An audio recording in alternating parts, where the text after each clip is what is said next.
Selamat siang Sobat Tani di seluruh Indonesia yang saya cintai, saya hormati. Pada kesempatan kali ini kita akan ngobrol kaitannya dengan melon. Kuncinya adalah bagaimana olah lahan, yaitu untuk seluruh tanaman. Karena pada saat kondisi lahan, tanah itu sehat, tanah itu subur, maka secara otomatis pertumbuhan tanaman akan maksimal. Kalau kondisi tanah tidak sehat, maka kendala pada tanaman juga akan semakin banyak, baik kendala secara imunitasnya, dia mudah akan sering terkena hama penyakit, kendala secara pertumbuhan baik masa vegetatif atau generatif, dan yang paling kuncinya adalah kondisi akarnya. Kalau kondisi akarnya pertumbuhannya tidak maksimal, itu juga akan bermasalah. Seperti manusia, kalau kondisi sariawan, dia mau dikasih makan apapun biasanya tidak bisa merasakan nikmat. Kondisi tanaman sama, pada saat kondisi akarnya tidak sehat, dikasih pupuk semahal apapun juga akan bermasalah. Tapi kalau pada saat kondisi tanah sehat, maka pertumbuhan akar juga sehat,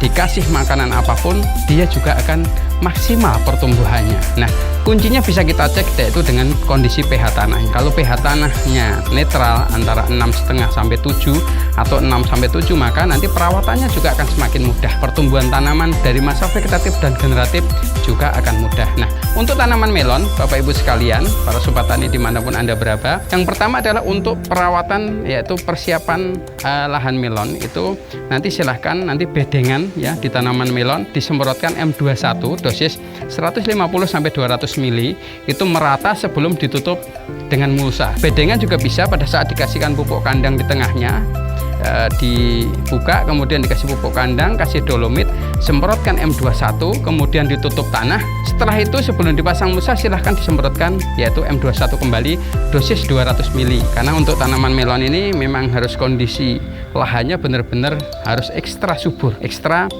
sehat ya, ekstra sehat, sehingga nanti pertumbuhannya juga akan maksimal. Nah, setelah nanti ditanami melon umur 10 hari sampai 15 hari bisa disemprotkan dengan menggunakan Biotogro ini ya, dosisnya 2 tutup per tangki sama.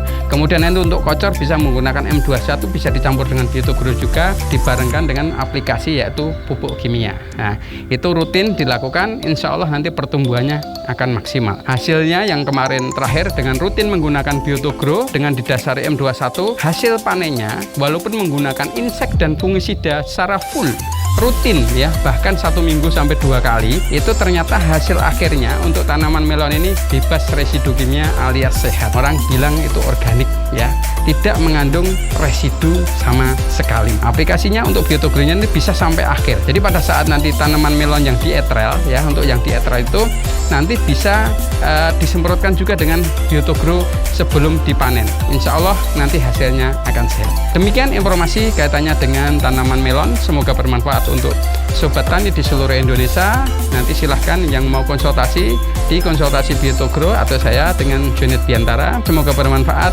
sukses dan sehat untuk sobat tani di seluruh Indonesia.